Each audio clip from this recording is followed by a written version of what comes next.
Well, good morning, everyone. We are now back again for NFL Fantasy Matchup. We're on now twice a week now. Jed, Jimmy, Chicago, as well as Phoenix. Good morning, everyone.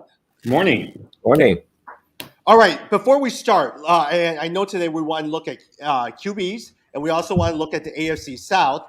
The one that I actually want to talk with you about is my own. I did a draft with my wife's family, all right? I had the second pick out of a 10-person league, and I fully expected to pick Dalvin Cook. Number one draft pick, Patrick Mahomes. I'm sorry, what in the world is this guy doing? So then I ended up picking Christian McCaffrey. So here's who I ended up with, and I want to see what you guys thought. Wait, Tom, before you say this, Jed, this is, if they're not listening, this is Charlene's family. I don't know how many of them even know what players are out there. Yeah, probably not a lot. Well, there's a couple of them who are pretty good. But here's my starting quarterback is Kyler Murray. My wide receivers are Justin Jefferson, DK Metcalf, Deontay Johnson. Woo. And then my running backs are McCaffrey, Dobbins, who I got in the 5th round. I was so surprised Dobbins was sitting there in the 5th round. Jonnu Smith, Chase Edmonds. But my backup is Etienne, Sermon, Jalen Waddle, and Michael Thomas. So you can just take the championship home, man. That sounds Yeah. pretty good. I was surprised. Now, the only one, and you guys, we were just talking about it, the two guys that I really regretted that Antonio Gibson was picked right before me. And I was sitting there, I was just ready to grab him instead of J.K. Dobbins, but he picked just before me. Oh, that would have been, Gibson yes. would have been nuts. Yes. And then Kyle Pitts was in the 6th round, and I was just about to pick him, and the guy before me picked him again. That's the worst feeling when someone swoops in right before you. That's the worst. Yes. But I think a lot of times for us is all of us play in multiple leagues, all right?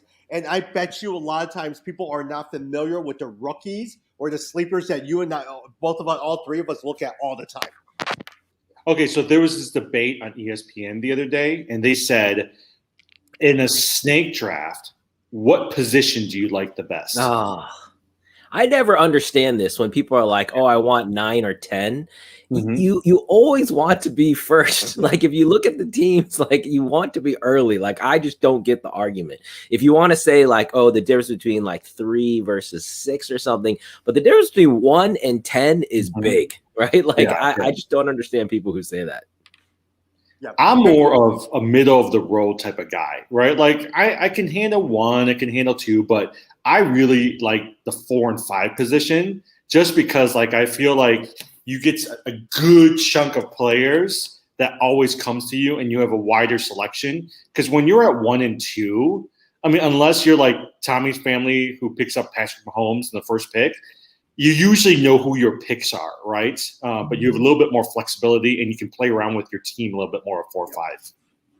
Hey, now, my wife, what do you think of this? Because this might be a strategy some of us are in. She had the 9th pick, right? So I said, why don't you consider picking a tight end? So she picked up Travis Kelce, Austin Eckler, running back, and then went around and picked up George Kittle. So 2 tight ends. I said, you got the 2 best tight ends in the whole group. What do you think of that? Yeah, that's not bad. I like that. I've said that since last year. It's the first time you could play 2 tight ends in your starting lineup. So I have no problem with that. And like you said, she's got a lock hold on all the best tight ends. Everyone else is left scrambling. Yeah, and I said, look, Charlene, if anyone needs a tight end, then you could always trade for 2 players later on in the year. Yeah. That is the one benefit about being towards 9 and 10, though, is you get the wraparound, right? So even with Charlene, you got 3 decently pretty good players because they come right after each other.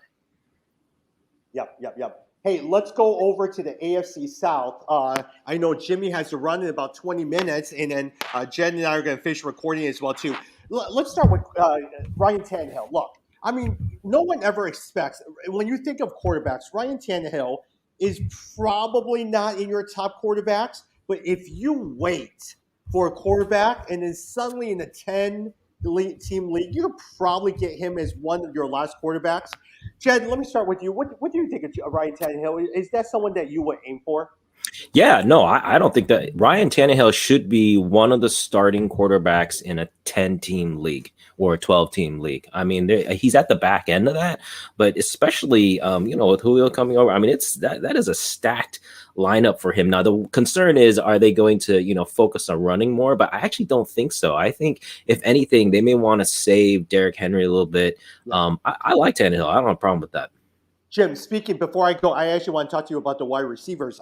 Since Jed is the biggest Derrick Henry fan of all of us, if you had a choice, let's say you had the third pick, Derrick Henry or Alvin Kamara, who would you pick, Jed?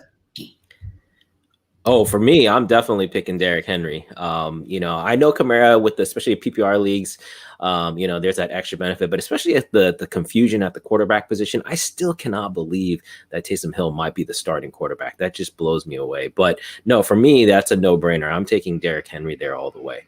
Yep. Hey, Jim, in terms of wide receivers, how high is A.J. Brown on your list? Actually, he was higher without Julio Jones. I just think, right before this call, we were talking about just positioning, right? In terms of where players are being drafted. And I just feel like if you compare the two quarterbacks, both A.J. Brown as well as Julio Jones, I like Julio Jones better based off of the positioning where he's at. Because he's drafted towards, third, maybe fourth round right now, whereas A.J. Brown is going a little bit higher. And for me, I just feel like Julio is the type of player who wants the ball from Tannehill, and he's going to get the ball, and that's going to take away quite a bit from A.J. Brown. All right, but Jim, the concern with Julio Jones in the past was he was not a red zone target. More and more he's getting injured. You're mentioning third and fourth round. Are you really wanting to pick him in the third or fourth round?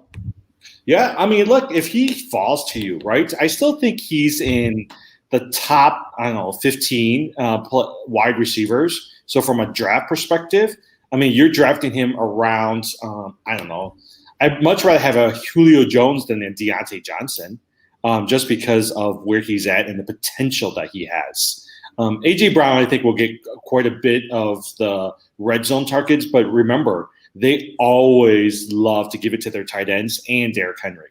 Those are the two main options first. Yeah, that's the interesting discussion in Tennessee, right? Without Jonnu Smith, what happens to those receptions? Do they come to the wide receivers? The tight end is Anthony Ferkser or something. Yeah. So does it go to him or does it spread out to the wide receiver? So that's the question. Because if it doesn't go to the tight end, if it spreads to the wide receivers, then that's enough for Julio to really have production. And I agree with you, Jimmy. He's about a 15th ranked is about where I would put him. So if you're hitting him in the fourth round, that's not bad value. Yeah. Jim, let me ask you, going back to the Ryan Tannehill question. Yep. Pat Mahomes, Lamar Jackson, all of that. Would you wait until all the quarterbacks are off, Aaron Rodgers, and wait to get Ryan Tannehill or Jalen Hurts? Would that be your strategy? Yeah, that's not a bad strategy. If you're, waiting on a quarterback, to me, has always been basically you cannot have the best players in every position. In every draft, you have to pick one or two or three positions to focus on and one or two that you're going to essentially wait on. If you're going to wait on a quarterback position and you're able to get a Ryan Tannehill, let's say in the 8th round or 9th round, that is not, and these are the quarterbacks you'll be thinking of back there. So Ryan Tannehill, Jalen Hurts, Matthew Stafford, Tom Brady, those are all right in that 9 to 12 range. And those are all not bad options. And again, remember, it's the distance from the first top tier to those is not very far compared to the distance of a top 10 running back versus the back half. There's a big gap. So that's why you want to, target the running back position. Here's my thing though, right? Like I actually agree with you, Jed. I actually think that he's in Ryan Tannehill is like the top tier 3 quarterback, right? But if Dak Prescott's not going to play this year, I actually think that there's going to be a lot of people who's going to look to Tannehill to be their quarterback, and they're going to draft him a little bit higher. So if you wait a little bit, you're going to lose out on Tannehill. So then you're going to have to focus on the Tom Brady's, Hurts, Burrows, Staffords of the world. Jim, let's go over to Indianapolis Colts. Carson Wentz had a terrible 2020 season. He is now back with Frank Reich as the head coach. And what's your outlook on Carson Wentz? It does look like he will be starting week 1. Yeah, I know. I saw I saw some of those reports that says that he's really itching to go, right? So right now, if you look at a lot of the fantasy draftings, he's not even the top 3. He's not to tier 3. He's not even tier 4. He's primarily in more tier 5, right? He's going around where the Carson with him and Jared Goff, Sam Darnold, maybe a Derek Carr. For me, I just don't know if I really want to risk it, right? So if I have the choice of, let's say, Carson Wentz versus a Ryan Fitzpatrick, or even taking a flyer on a Justin Fields or Kirk Cousins, those are the guys I go after. I just think there's too much risk and too much noise around Carson Wentz right now. Yeah, you can't draft Wentz as your QB1. He can be your QB2, and you can hope that he turns things around. And what you're hoping for, remember, in Indianapolis, it's all about the line. They got one of the best offensive lines. So the run game, the protection for Wentz, that's what you like. When he was in Philly, he was running for his life. So, yeah, I think you can pick him, but not as a QB1, as a QB2. Got it. Mm-hmm. Jed, with that said, a lot of times they do have one of the best offensive line there. Everyone loved Jonathan Taylor. That stud rookie running back class, DeAndre Swift, J.K. Dobbins, Cam Akers, Jonathan Taylor was probably one of the best, to the point where Jimmy loved him so much he was training everyone for Jonathan Taylor. So let me ask you a quick question. With Marlon Mack now back, Nyheim Hines there, is he going, probably not in your first round, second round? Yeah, no, he's definitely not going. I don't think he should be going in the first round. I think he's a little bit late. Actually, I was just, what is that? There's a little ping there. I don't know if that's. Oh, sorry. That was one of my friends writing me about the Superman Lois episode last night. So it looks like in the rankings, he's really at the back half. He's like, roughly like 9 or 10. Personally, for example, in some rankings, he's right with Antonio Gibson, Joe Mixon, even Najee Harris. I would take all those guys over Taylor. To me, the Indianapolis backfield reminds me of the wide receiver core for Pittsburgh. You just never know who's going to hit there. And I don't like that inconsistency. So for me, I don't like that. So let me ask you that, Jed. So if he's sitting there, you're at the 9th or 10th pick, all right? And so you get a chance to get Travis Kelce, DeAndre Hopkins, Devontae Adams. By the time it comes and loops back around, you're not going to get Jonathan Taylor. You're saying, I'm willing to risk that. Well, but here's the thing. So if you are that 9th pick, you get 2 picks, right? You're on that come around. So in my mind, I would go for either the top wide receiver or the top tight end, but then I would pair him, like I said, with either Antonio Gibson, Joe Mixon, Najee Harris, even Austin Eckler is like roughly like 12, 13.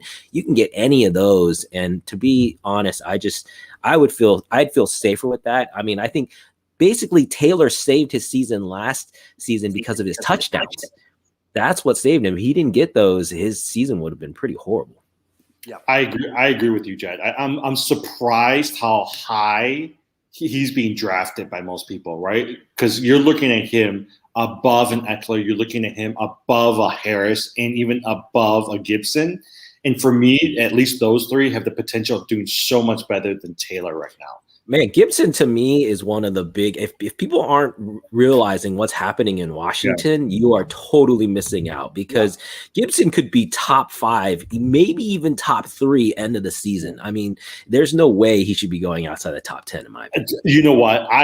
This is where sometimes, like, when you're thinking about an auction league, because all 3 of us are in auction league, I don't really want to talk about some of these players, because quite honestly, like, I don't want you guys outbidding me on a Gibson or a Harris, because most of the guys are going after. I can imagine if I know you two love Gibson, I'm sitting there increasing the pricing. I don't necessarily want Gibson. I'm just sitting there increasing the pricing because I know you're going to take the bait. Yeah, but how many times have you done that and then you end up getting the guy? I've been bit on that before. It's like, no, I didn't want that guy. I was just pushing the price. But no, I agree. I actually think Gibson's going to have a great year.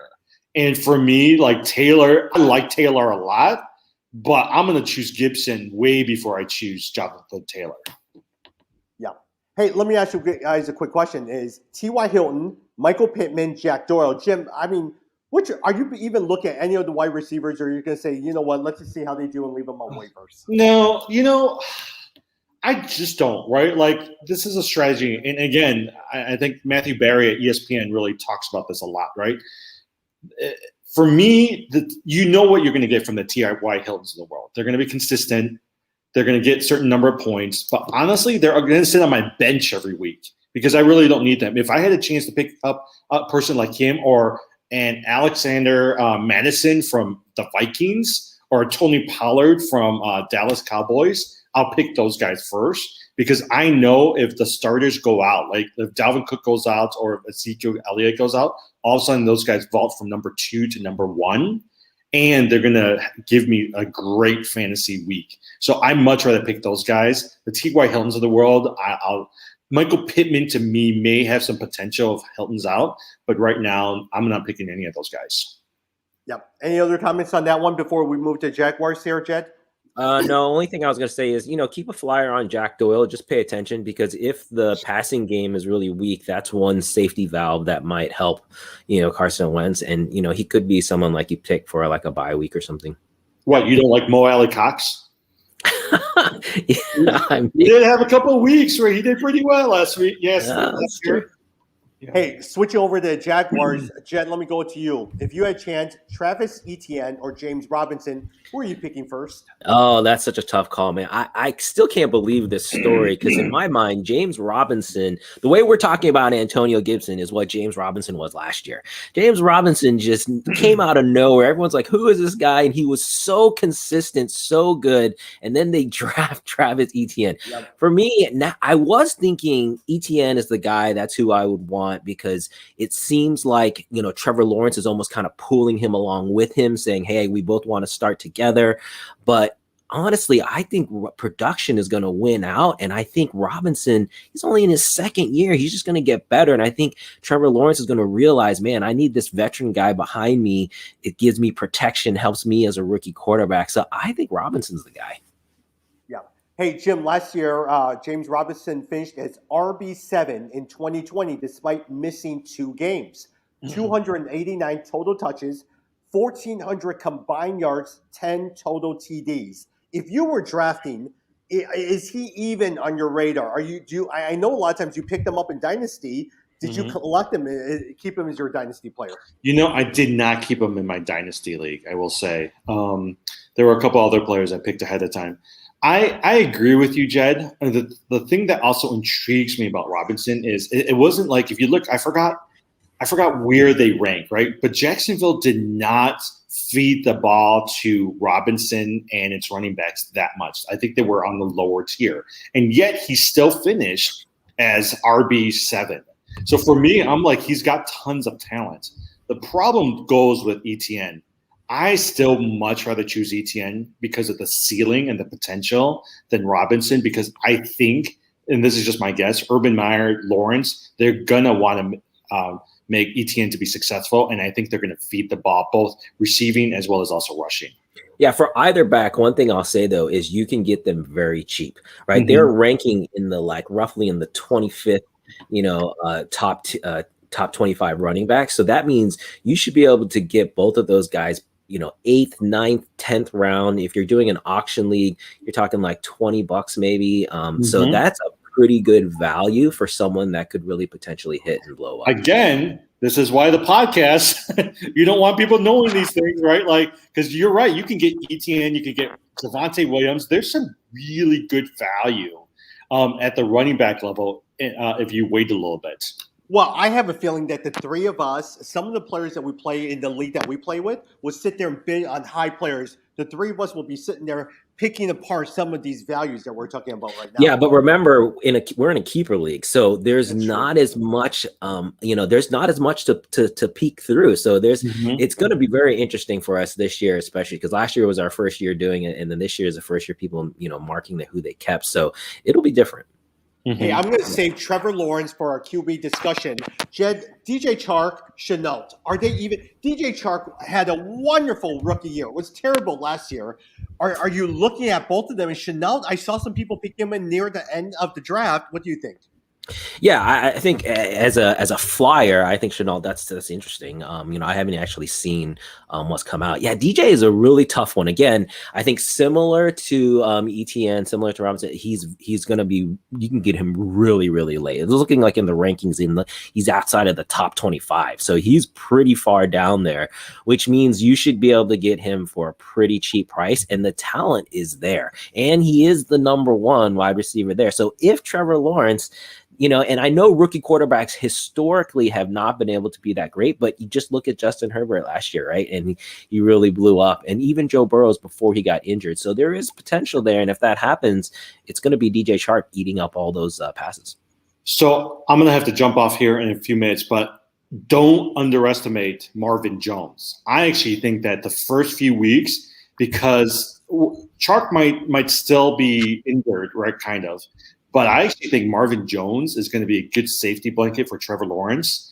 And I actually would not mind putting him as my wide receiver 3 because I actually think that he'll have some really good games in the first half. Now, by the middle of the season, I'm dumping him because that's what Marvin Jones always does. He'll do really well at the beginning, and then you lose sight of him towards the end. Yeah. Jim, I know you have to drop off. And so Jed, you and I are going to talk about the Texans as well, too. If you had a choice between David Johnson, Philip Lindsay, who I loved in Denver, or Mark Ingram, is there one that you're picking? No, I've said this time and time again. Every year, there's roughly 3 to 5 teams that I just say I am not touching any players on them. Houston is one of those teams this year. Yep. I don't care who's coming out of this backfield. Yep. This is such a mess. I think this team is going to be horrible. You're going to see some records for losses with this team. So I don't want any of those guys. I don't know who's going to come out, but I don't want to touch them. And just for those who are listening who are not aware, there is absolutely no chance Desean Watson is playing for the Houston Texans. There is no hope. Don't even pick him up. Now, if he ends up getting traded to the Philadelphia Eagles, maybe stash him. But right, Jed, there is no way you should ever be picking him this year. No, he has something like 29 lawsuits against him. So there is no way the NFL is going to let him start. So I totally agree with you. I do think, if you're thinking really far ahead, just like if you staff someone, who's injured and you stash him on your IR, that's something you could do with the Desean Watson, because if he clears this and he does maybe serve some suspension the back half of the season, Desean Watson is a top 5 quarterback in the NFL. Period. But I don't know that he's going to be playing. That's the issue. Now, toward the later rounds, there is one player I would look at. I can't stand the running backfield, even though they have 3 good players, especially Lindsay and I know who you're going to say. Brandon Cooks. Yep, I know you love Brandon Cooks. Yep, 2020, 81 catches, 119 targets, 1,200 yards, 6 touchdowns, wide receiver 17. Hey, look, he is not going to be my starting wide receiver 1, 2, or 3. But he could be sitting there as a flex player, and depending on the matchup, you may be able to plug him in. On a bye week, you may be able to plug him in. Yeah, what I'll say is this. So as I was saying, there's 3 to 5 teams. I don't look at those players during the draft. But after the draft, when you're talking about people you pick up off the free agent wire, the Houston players are someone you want to pay attention to, because as bad as they're going to be, there's still going to be points there. Who's getting the touchdowns? Who's getting the yards? And you're totally right. Brandon Cooks is the clear number 1. There's nobody else to catch passes there. So he could be someone to pick up late and pick up those points. Yeah, especially with Tyrod Taylor. They just need to find someone. Maybe the running backs. The tight end, there's no tight end. There's no secondary receiver. Will Fuller is gone. Randall Cobb is gone. So who in the world are you picking? So Brandon Cooks may be the one left out. Yeah, exactly. It's really going to be interesting in Houston just to see what happens. That team to me is in flux. Yeah. Hey, switching over to quarterbacks as well, too. The clear tier 1 is your Patrick Mahomes, Kyler Murray, Josh Allen. Would you disagree with that one at all, Jed? No. I think those are definitely your top 3. The one that pushes in there is, you think about Lamar Jackson. Is he going to bounce back? But I think tier 1 is those top 3, and in whatever order you want to come at it. Yeah. For you as well, too, personally, how high are you drafting quarterbacks? So I do not, this has pretty much been my strategy for over 10 years is I do not touch quarterbacks for at least 5 rounds. Correct. So if I can, fifth round, like we had said before, you're looking more at the, if you're lucky, maybe a Justin Herbert drops down, but you're really looking at the tier 3. So roughly like Tannehill's, Brady, Hurts, Stafford, Joe Burrow. Honestly, I'd be fine with any of those guys as my starting quarterback. I'm more about loading up on wide receivers and running backs in those first 5 rounds. Now, Jed, in the draft I just did, the reason I got Kyler Murray, I was going to wait until the 8th round to get Ryan Tannehill or Matthew Stafford, but man, Kyler Murray was still sitting there in the 6th round. So I had to just sit there and grab it. Lamar Jackson was going ahead, Justin Herbert, Pat Mahomes, all of that. So I just had to get Kyler Murray. Yeah, there is an interesting argument about Murray. Some are saying that, he could have a down year this year, given, Hopkins, the whole COVID situation is a little iffy and there's been some change. So some people, I think he might have a regression. I have Kyler Murray, as you know, in our keeper league. He's a Sooner. And so I really like him. I think, his legs, just the extra rushing bonus you get there, just makes up for any concern on the passing side. So I think he's going to have a solid year. Now, your second tier is your Russell Wilson, Lamar Jackson, Dak Prescott. Are you even concerned about Dak Prescott with his injury history, ankle, and now shoulder? Yeah, that is a really tough one. I hate drafting players coming off of major injuries, especially when you see concerns and they held Prescott out. But you know what? That offense is in Dallas. For them to be successful this year, it's going to be about scoring points.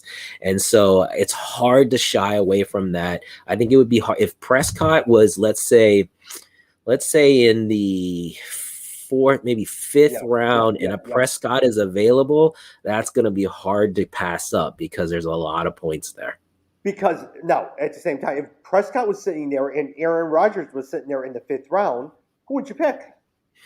I mean, I think Rodgers over Prescott at this point. Yeah, I think Rodgers is a safer bet. Yeah. Totally agree. Because I actually think that Aaron Rodgers has something to prove. And so with his last year in Green Bay, now things may change. He'll probably want to get that next big contract. He'll do really, really well. Yeah, the one I'll mention that people aren't talking a lot about this year is Russell Wilson. Seattle, they're kind of flying under the radar. Man, Russell Wilson is a stud. Whenever I look at his stats, I'm always blown away. This guy has been top 5 for basically his entire career. And so don't miss out. If you have a chance at a Russell Wilson in say round 6, round 7, just jump at that because he's solid. Probably the only concern is a lot of times memory, what you see, remember the player. First 8 games of 2020, Wilson averaged 320 passing yards, 4 touchdowns, 34 fantasy points a game. Second half of 2020, 205 passing yards, only 1.5 touchdowns a game, average points 18.6. I bet you that's what people remember. Yeah. I mean, agree. They always start to get banged up, and it's difficult in Seattle. But I don't know, just amazing player to me. I mean, if you ever watch those games, if Seattle had a decent offensive line, they would run over the league. Yeah. I mean, Russell just basically gets them out of so much. Yeah. And a lot of times people just assume that Russell Wilson will always be good. He is always in your top 10 quarterback. And so a lot of times, especially if he starts falling in your 6th or 7th round, you got to grab him. Yeah, absolutely. All right, the next one. We love Justin Herbert. There's nothing about Justin Herbert. But that next tier, Ryan Tannehill, Matthew Stafford, Tom Brady. We've talked about Aaron Rodgers, but probably Aaron Rodgers and Justin Herbert are your top 2, and then Matthew Stafford because of LA. Yeah, exactly. I think the Stafford in LA is really interesting. What's going to happen there? Especially, I think Stafford's going to do well. The reports that I've been reading is the team is really rallying around him. They've been, really impressed. And actually, having had Jared Goff for so many years, I think they realize okay, this is what a top tier quarterback looks like when they're seeing the throws. So I think you're going to see the Rams come out pretty strong. And Stafford, he's going roughly, like you said, he's going around 11, 12, 13 as far as the top quarterbacks. I think he could crack the top 10 pretty easily. So that's a pretty safe pick to me with Stafford. Okay, but what about Tom Brady? Tom Brady last year, he's much older now. QB7, average of 21.9 fantasy points per game. His best since 2012. Has some phenomenal weapons. Ronald Jones, Leonard Fournette, Godwin, Evans, even Rob Gronkowski. And he played the entire last season with a torn MCL, which he had surgery in early March. Are you even considering him this year? I doubted him last year, and like you said, he ended up top 10, and so it's hard. It's hard to just like when is Father Time going to catch up with him? I personally would not draft Tom Brady, but if you did, I could not argue with that because he had the production last year. I just feel like at some point, that Tom Brady magic has got to go away, but who knows? Maybe not. So in the 10-team league, so every quarterback is now taken. Aaron Rodgers, Ryan Tannehill. Jet, let's say, for instance, you're sitting there, man, it's round 9. I got to pick a quarterback. Let me just throw some names for you, and you tell me. Sure. Is it Kirk Cousins? Is it Joe Burrow? Matt Ryan, Ben Roethlisberger? Or Ryan Fitzpatrick? Or do you choose one of the rookie quarterbacks like Trey Lance, Justin Fields, Trevor Lawrence? Yeah, so if you're in that position where you're having to, take a quarterback really, really late, what I would recommend is to take 2. Yep. And with those 2, I would take essentially 2 that it's like high risk, but high reward, right? So a Trevor Lawrence, for example, you're hoping that he would hit. If Joe Burrow somehow lasts that far, I would definitely take him. But yeah, like a Baker Mayfield. I know a lot of people are like Cleveland's a heavy run team, but Baker Mayfield, has put up some big numbers before. So that's someone I would look at. Ryan Fitzpatrick, he's had some magic. We've talked about Washington. So I would take like a couple of those guys, see how they do, and hopefully one of them pans out for you. I mean, again, when you pass on a position, you just got to set yourself up that you have at least one guy that you can stuff in there.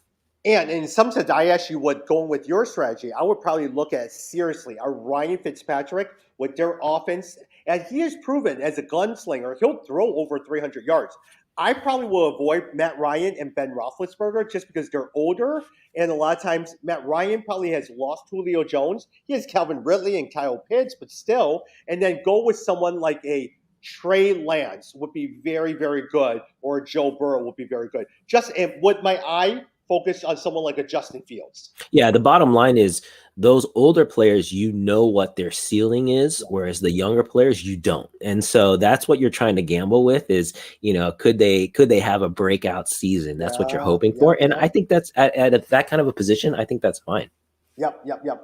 I love it. And a lot of times as QB, if you had a chance, Jed, as we wrap up, who is your ideal QB for your team this year? If you had your chances, it says, this is the guy I want. Well, if you're going to say, obviously I would pick one of the top 3, but if you're saying for as far as my strategy, because I would normally not pick outside of that top 8, top 9. Yeah. Honestly, I'm going to say, I wouldn't mind having Matt Stafford. I'm going to say, really, yeah. If I think he could have, a Tom Brady type of year, and I think there could be that type of effect on all of the players. And I've been such a Stafford fan. I think he's gotten such a bad shake, being up in Detroit. This guy is an amazing, amazing talent, and I think people are going to start to appreciate him now that he's out in a bigger market, and people will see what he can do. So I'd say Stafford. And my second pick after that would be maybe a Tannehill. Yeah. I think a lot of people are not sure about Tannehill. He kind of brought that rep with him from his past life, but I think Tannehill could have a really solid year this year too. Jed, when we were picking, my father-in-law was so frustrated because he had Matthew Stafford as the last pick in terms of quarterback. And I'm sitting there, Matthew Stafford is coming from a great offense. Don't actually sleep on Matthew Stafford. I would be happy that I got him as my starting quarterback. Yeah, I mean, this guy has all the talent in the world. The issue is, are they going to protect him? Are they going to try to, keep his passes down to protect him through the year and rely more on Austin Eckler and, the running game? So that's the concern there, but we'll see. Yeah. Now, at the same time, for me, if I walk away, Jed, with Justin Herbert, I would be so happy. So happy. Oh, yeah. Herbert, you're going to get you're going to have to pay for that. If you want Herbert, you're going to have to pay up in that, that top 6, top 7. I could see Herbert going, he was so big last year. I could see him going as early as like the 3rd round, which to me, you're spending pretty high to get a QB, but you're going to have to pay a price for that guy. You know what? If you had these 3 and you're left with these 3 quarterbacks, who would you look at? Jalen Hurts, Carson Wentz, or Ryan Fitzpatrick? Who would you like? Oh, definitely not Wentz. Wentz is way down there. I think it'd be between Hurts and Fitzpatrick, and that's a pretty big gap to me because Hurts is as much as. So we were just talking about this before we jumped on, right? So Jimmy really likes Hurts. My big thing with Hurts is his accuracy rates. He does not have over 60% accuracy, and usually the top tier quarterbacks, you got to be over 60%. The thing with Hurts is his running game, right? The rushing yards make up the difference for whatever he lacks on the passing game. So I think Hurts, relative to a Fitzpatrick, I'm definitely taking a Hurts, and I think there's a pretty decent gap between those guys. Okay, actually, I have a couple more since we have loaded time. Kirk Cousin. No one ever talks about Kirk Cousin. Adam Thielen, Justin Jefferson, and also the running back, Dalvin Cook. Dalvin Cook. Why don't people like Kirk Cousins? Yeah, I don't like Kirk Cousin just because he's arrogant, right? Like I think his arrogance is not matched up to his talent level, right? Like he acts like he's like a Super Bowl quarterback, and it's like, hey, that's not who you are. So, I understand.